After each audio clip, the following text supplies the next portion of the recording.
get up in the morning, I want to come to work, and the first thing I see is the old rusty chains going up our gates and the crab cutouts and the salmon that our welders have made through the years, and some of the history. It's just, I feel the history before I even walk in the door. I get an appreciation for the working guys out there, the guys that really get dirty, that have to lift heavy iron beams and heavy wood planks.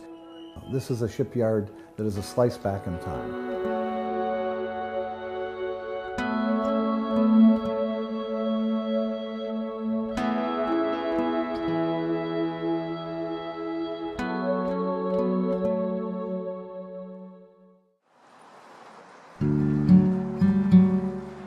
Pacific Fishermen Shipyard, which was founded in 1946 by 400 Norwegian heritage fishermen and their wives. And it's been a shipyard here since the 1870s. Today is primarily a repair yard where we do anywhere from $10 to $12 million worth of just strictly repairs to the vessels to keep them seaworthy. We're in the heart of Ballard. That surprises people to see 2 or 3 acres of industrial activity right in the middle of what they thought was a sidewalk area. People would like to turn it into a park and condos and that sort of thing. And I have a board of 9 Norwegian Heritage board of directors that guide me and keep me on track to the principles of maintaining a shipyard here just like their grandfather had, and we hope that their children will see and their grandchildren in the future. A storied Seattle shipyard located in the heart of the Ballard neighborhood is attempting to branch out from its traditional lines of revenue. How? They've tapped the marketing skills of MBA students from the Foster School of Business. I'm Doug Dixon, General Manager of Pacific Fishermen Shipyard and Electric. It's been operated since the 1890s. Joshua Green's Bailey Gatzert was built here, the world's largest tug in 1925, and Jacques Cousteau's Calypso and John Wayne's Wild Goose were built here in the 40s as minesweepers.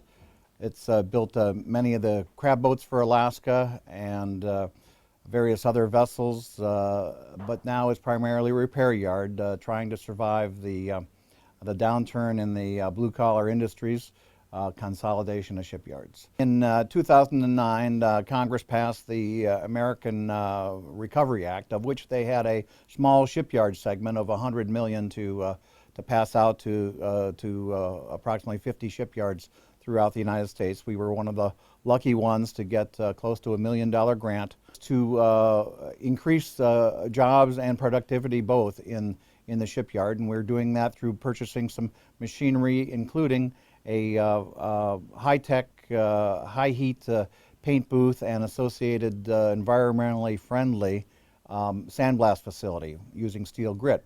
We're very hopeful and believe that the Foster School of Business can come up with a marketing plan, study the competition, and help us realize full utilization of these facilities. So we're hoping to really drive that home. They already know the marine business, but we want to get in there and give them a good lead on the non-marine business.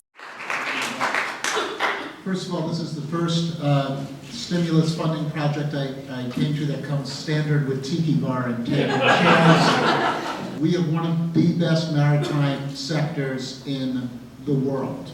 We build boats here, we fix boats here. It's not just history, it's amazing history, but it's not just history, it's the future too. It's one of our strongest economic sectors, and it's a growing sector, and one we should be really proud of. My name is Calvin Burnett. I'm originally from Oakland, California. I got involved in the program through Reading Youth Center, and I've been doing this since March 2010. Calvin was a very hard worker. We liked his work ethic in particular. He showed up every day. He had the idea that he wanted to work, and that's what we appreciate, people that want to work. They were very, very accepting to the fact that they had this young guy coming in with no experience, eager to learn.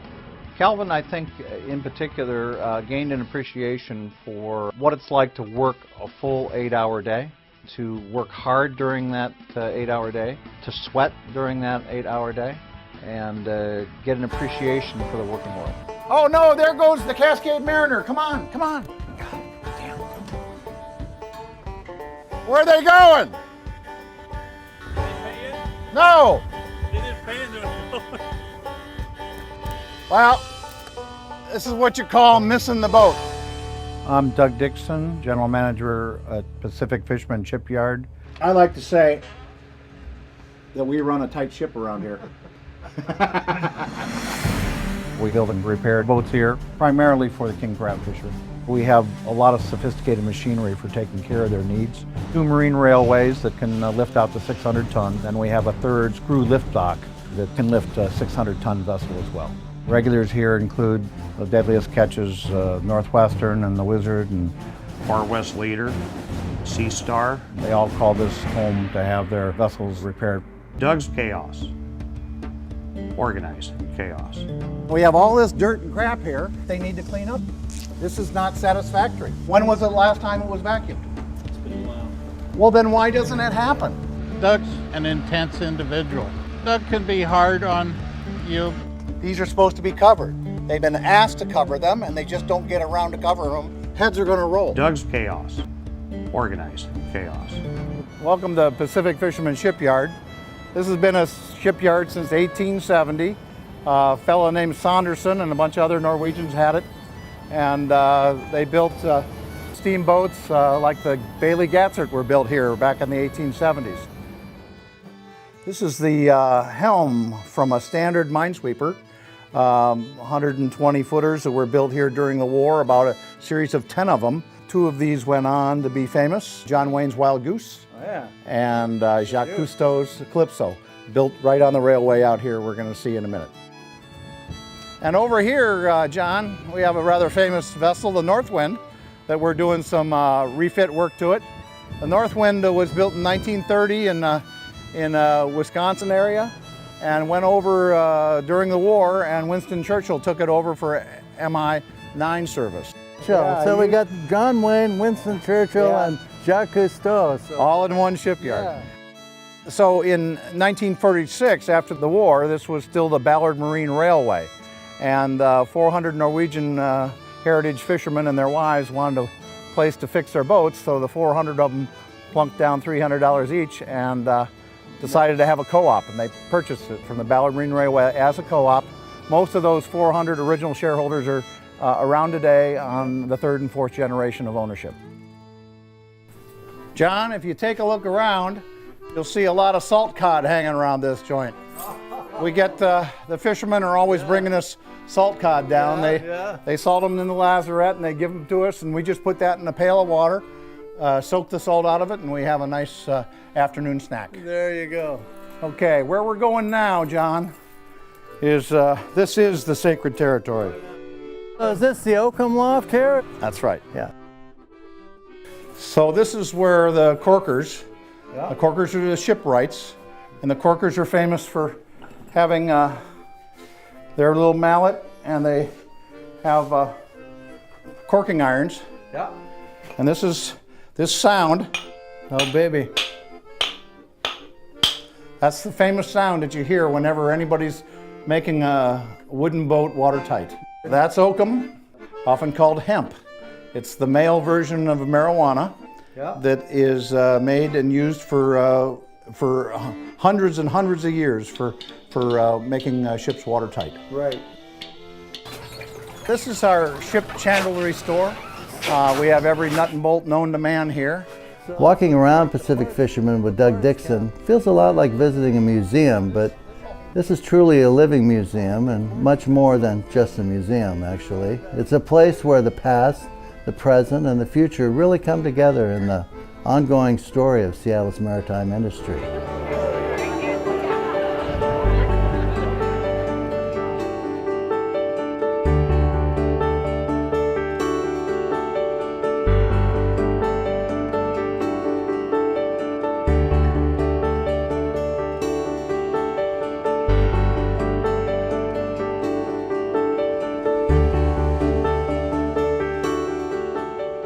And there is a request over for Erling that in the Knights area that there not be too much food. if the next couple minutes you could chow down what you got. As soon as the king goes through, you can get another load.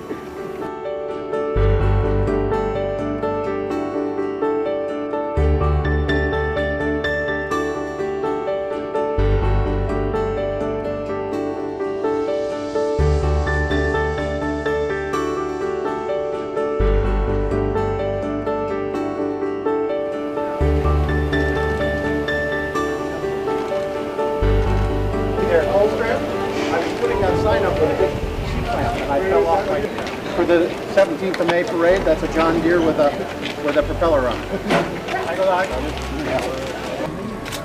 Very nice to see you again. Yeah. I have to say hello to your daughter. That's Cindy, yes. And I heard you like to fish salmon. Yes, I do. In my opinion, you've got to go to Alaska and go fish some salmon. Trident Seafoods has a boat, the Annandale. Yes. And if you go for 3 days, you will have the best time of your life. Yeah. I promise. For me? Yeah, I'm the Kings fan, yes. Seattle should be proud. I know I am. This is Pacific Fisherman Shipyard in Ballard, home port to many of the boats in the Bering Sea crab fishing fleet. Hello everyone, I'm Como 4's Mike Ferreri.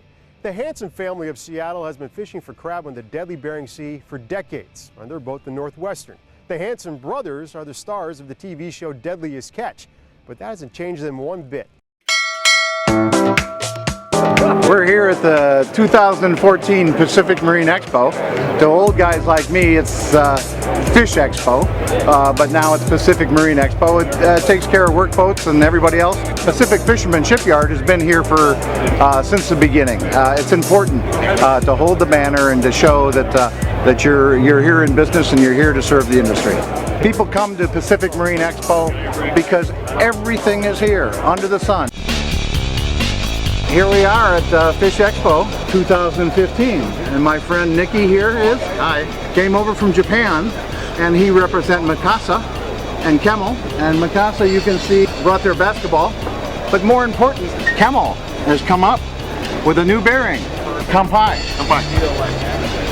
Okay, it's Doug Dixon here at Pacific Marine Expo 2017. 16, isn't it? No, oh yeah. Quite a selection here this time. We got the storm-tossed rye from the Northwestern and the storm-tossed rye from Cornelia Marie. And we're doing a little taste test here, and people are saying without a doubt Northwestern is the #1 rye whiskey at Pacific Marine Expo. Pacific Marine at Pacific Marine Expo. 2019. 2016. 2016.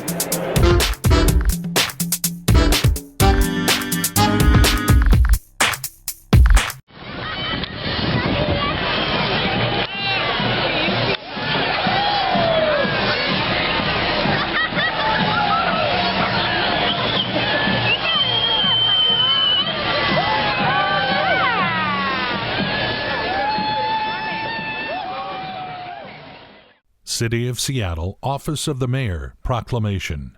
Whereas Pacific Fisherman Shipyard has demonstrated its commitment to the community, I hereby declare this Pacific Fisherman Shipyard Day. The 12th Annual Puget Sound Maritime Education Award presented to Doug Dixon by Ballard High School's Ballard Maritime Academy.